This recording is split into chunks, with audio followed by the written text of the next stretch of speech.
Our first speaker for today's session is considered as one of the pillars of Philippine biotechnology. And dear colleagues, I can attest to that personally. She has helped craft the Philippine biosafety policies, including the first national biosafety policy, and which is the first policy on GM crop regulation in Asia. She has also established the first functional forensic DNA laboratory in the country and is instrumental in the acceptance of DNA evidence by the Philippine Supreme Court in 2001. She is presently the president and chair of the board of directors of the Biotech Coalition of the Philippines, to which I belong. She also serves as consultant in capacity building in biotech regulation to the Department of Agriculture Biotech Program Office, and also a technical advisor to the Climate Resilient Agriculture Office of the Department of Agriculture. Today, Ma'am Nina, as I fondly call her, will give us an overview of biosafety regulations, including the environmental risk assessment and food safety assessment. So dear colleagues, please help me welcome Dr. Saturnina de la Cruz Halos. Good afternoon, everyone from the Philippines. Yeah, let me share my screen. Okay, so we'll talk about an overview of biosafety regulations and the environmental risk assessment and food safety assessment, why we're doing this. So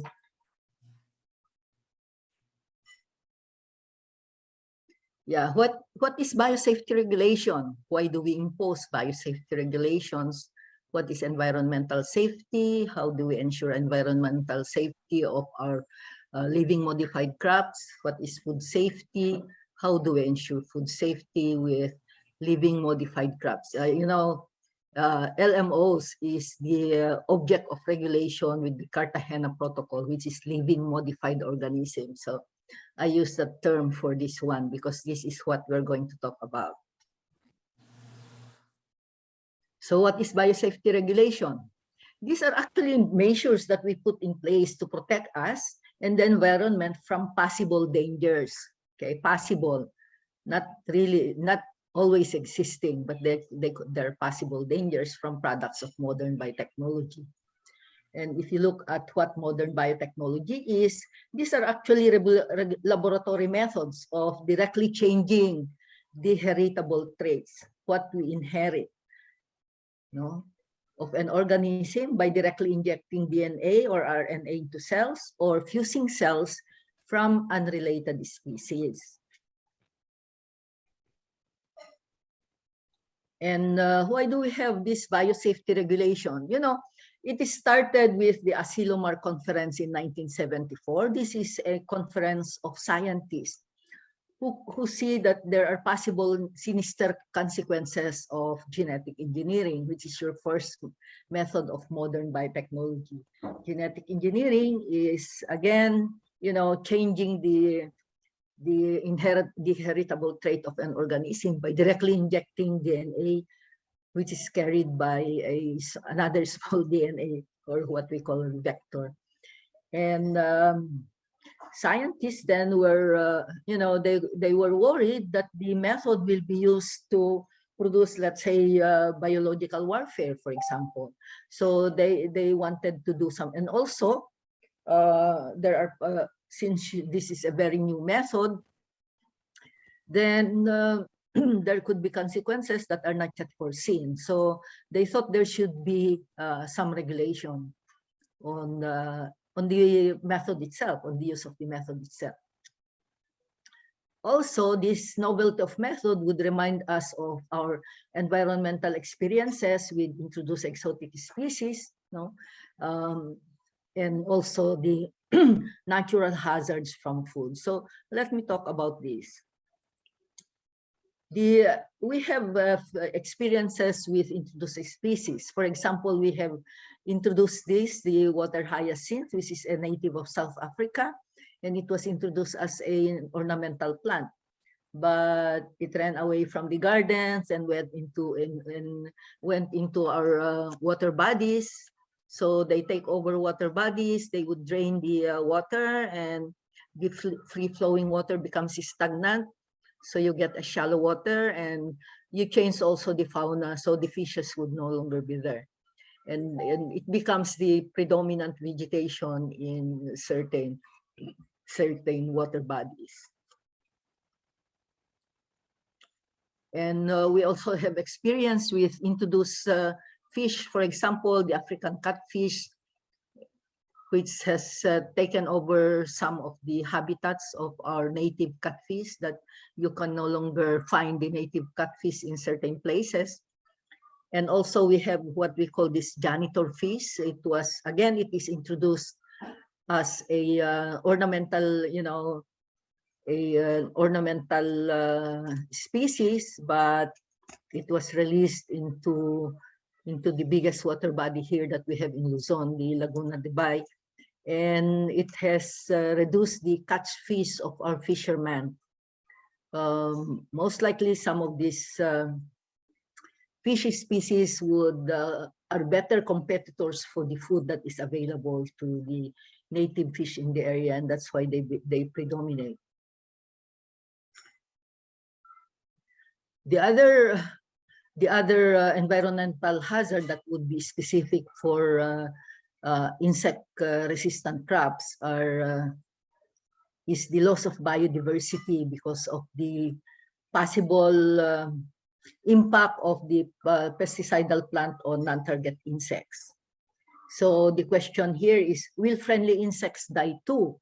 So we have to ask that question, and that is one of the requirements in biosafety regulation. We ask questions that are needed to be asked, and then get the answers from experimental evidence. And that is why biosafety regulation is better implemented as a science-based regulation.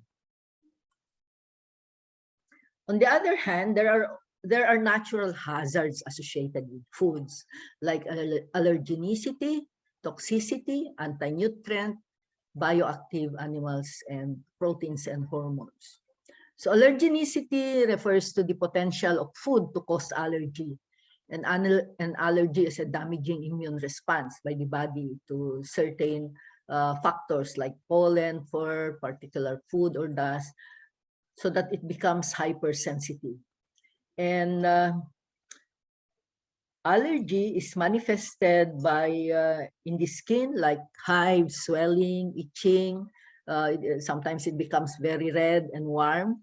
Okay, and sometimes the other symptom of an allergic reaction would be coughing, wheezing, and difficulty of breathing. There could be chest pains, chest tightness, and so on. Or we could suffer from nausea, stomach pain, or cramps, vomiting, diarrhea. Or sometimes we could get dizzy from eating certain foods. There are people who are very sensitive, for example, to peanuts. I had one colleague in the department before that, it looks like even just the aroma of peanut, she gets sick, and we have to go to the emergency room of the hospital. So they become dizzy, they become lightheaded, they become pale, their pulses are weak, or they faint. The other allergic reaction is feeling anxiety, and headaches. So these are some of the symptoms that we suffer when we have an allergic reaction to certain foods. And there are foods that are, that would cause allergic reaction in certain people, not everyone. Cereals because of the gluten content, milk, tree nuts, celery, eggs, crustaceans, lobster, shrimp. I had a colleague in the university who died from having a very strong allergic reaction from eating shrimp. And he's very far from the hospital. By the time he arrived at the hospital, he is already dead. There are some who are also allergic to fish, mollusks, sulfur dioxide, which is usually found in as a food preservative actually, soybean, peanuts, mustard, sesame, and lupin, which is not present here. Okay, on the other hand, there are foods that could be toxic, or there are certain, actually not the food itself, but there are some toxic elements that are found in food. And these are found in plants because these are produced by the plants to protect themselves from pests and diseases or even predators. And usually these are called species specific, and it gives the plant its particular characteristic like color and flavors. And the adverse health effect would be acute poisoning, which would range from allergic reactions to severe stomach pain, vomiting, diarrhea, confusion, visual disturbances, salivation, hallucinations, or even death. And there are also long-term health consequences as it could affect the immune system, the reproductive system, or the nervous system. Okay, so there are natural toxins found in food, but they are present in very small amounts. That's why we don't die from eating this food. Like there are 600 plant species that would contain this pyrrolizidine alkaloids, which is not, which are present in small amounts. Or even these furocomarins that are found in citrus fruits. And you have lectins in beans, or the glycoalkaloids that are found in the potato, white potato, eggplant, and tomato, and or their relatives would contain these glycoalkaloids. But they are found in very small quantities, and some of these are destroyed by heating. That is why some of the food that we eat has to be cooked. We do not eat them raw because of these toxins. And then there are the anti-nutrient elements that are also found in food. These are substances that would block the absorption of very important nutrients, which are the substances that would nourish our bodies and plants so that we can grow and live. And they are found naturally in animals and many plant-based species. Again, these are compounds that are produced by the plants so that they can protect themselves from infections or even being eaten by certain insects. So here is another list of the anti-nutrients that are found in food plants, like glucosinolates. These are contained in cabbages, broccoli, bok choy, or even their relatives. And that is why it's not also good to eat too much of these vegetables. They could prevent the absorption of iodine. The lack of iodine would cause you to have goiter. Lectin, which is found in legumes, can interfere with the absorption of calcium, iron, phosphorus, and zinc. But it can be destroyed by heat. Phytates, this would decrease the absorption of iron, zinc, magnesium, and calcium. This is a big problem with in feeds, the presence of phytates. That is why in the feed formulation, they usually add phytase, which is an enzyme that would break down phytates, so that the feed would be better, and it does not affect the absorption of important minerals by the animals.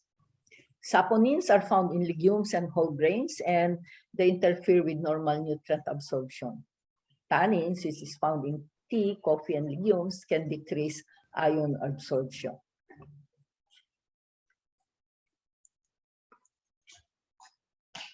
So what do we do about these safety concerns? That is the role of government in here. That's why you put up regulations, biosafety regulation. And the important aspect of this regulatory system is the risk or safety assessment. And it becomes the basis for decisions. So what do we do in risk assessment? We determine the possible existence and the extent of danger from a living modified organism. And we do this prior to the commercial release of a living modified organism. And then when we can identify a particular danger, then we come up with measures such that the danger would be reduced, or it becomes non-existent, or it is manageable.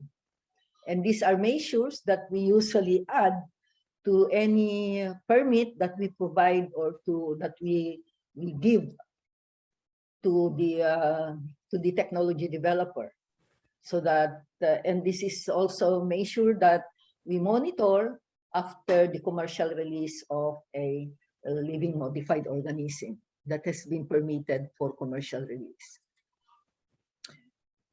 And internationally, we have a Biosafety Regulation, which is the Cartagena Protocol on Biosafety. This is the first and only international treaty on the regulation of products of modern biotechnology, particularly living modified organisms. So it is really very specific stated in there that what is being regulated are living modified organisms. And what are living modified organisms? These are organisms that has been manipulated using modern biotechnology, and it introduces a new combination of genetic material. When we say new or novel combination of genetic material, this means that that particular combination cannot be achieved by traditional breeding.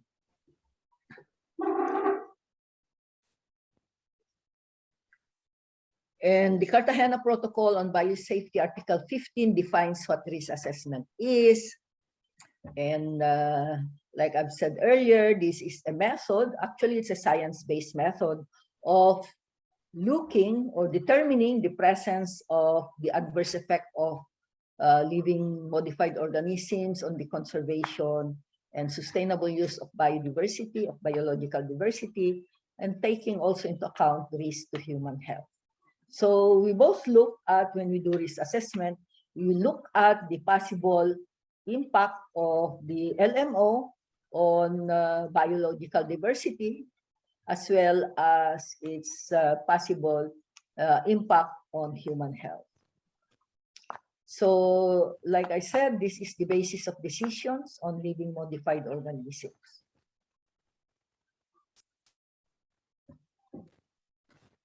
We do have international guidance document in the assessment of food derived from living modified organism. We have the guidance, several guidance document from the Codex Alimentarius, which is our, a body of the WHO and FAO, which usually sets standards for food that can enter world trade.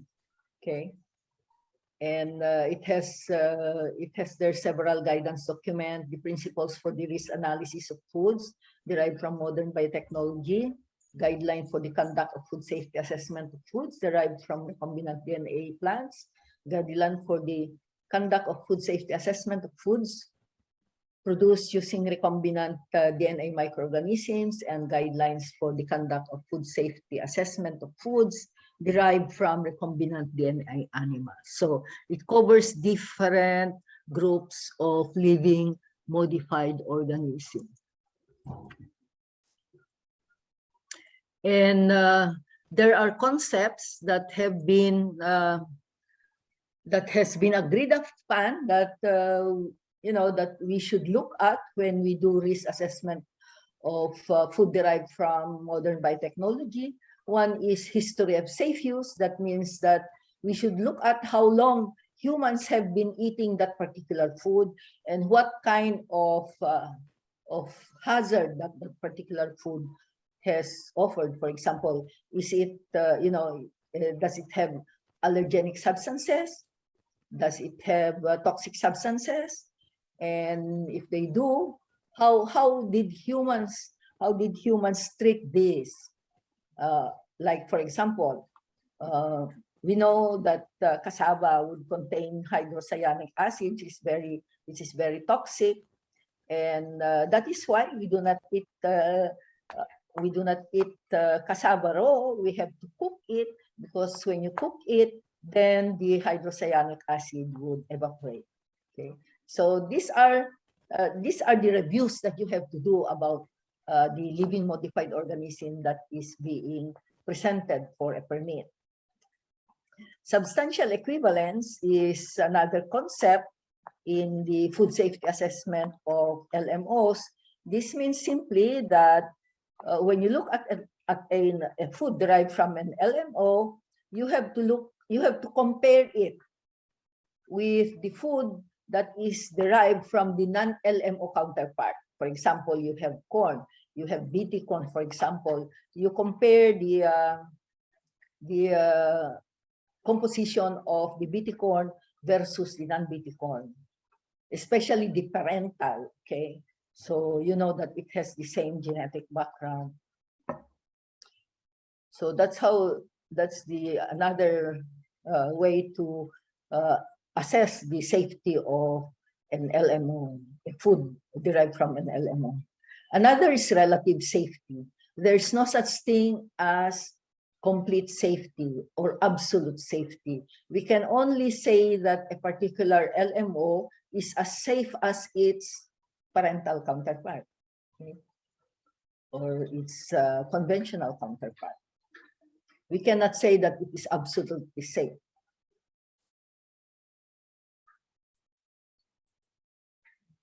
In the environmental safety assessment of GM crops or LM crops, the guidance have been derived from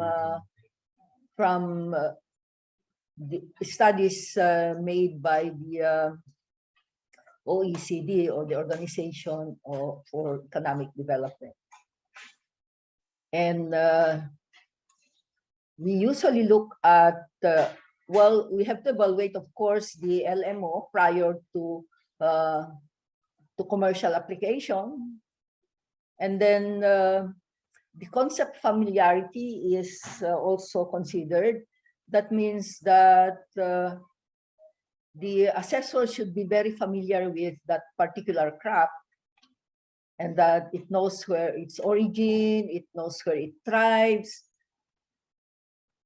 Okay, and then we do also we also assess the risk on a case-to-case basis. In some countries, what they look at are they would assess the risk of LM crops based on the transformation event, meaning that LM crops that have received a particular DNA at a particular time is assessed differently from an LM crop that has received similar DNA at another time, or yes, or other species, for example. And then the other principle in environmental safety is to introduce into the environment one step at a time. Okay, in the Philippines, we do this by requiring that the LMO should be first grown in a contained environment and assess what are the particular risks if you let's say if you release it outside.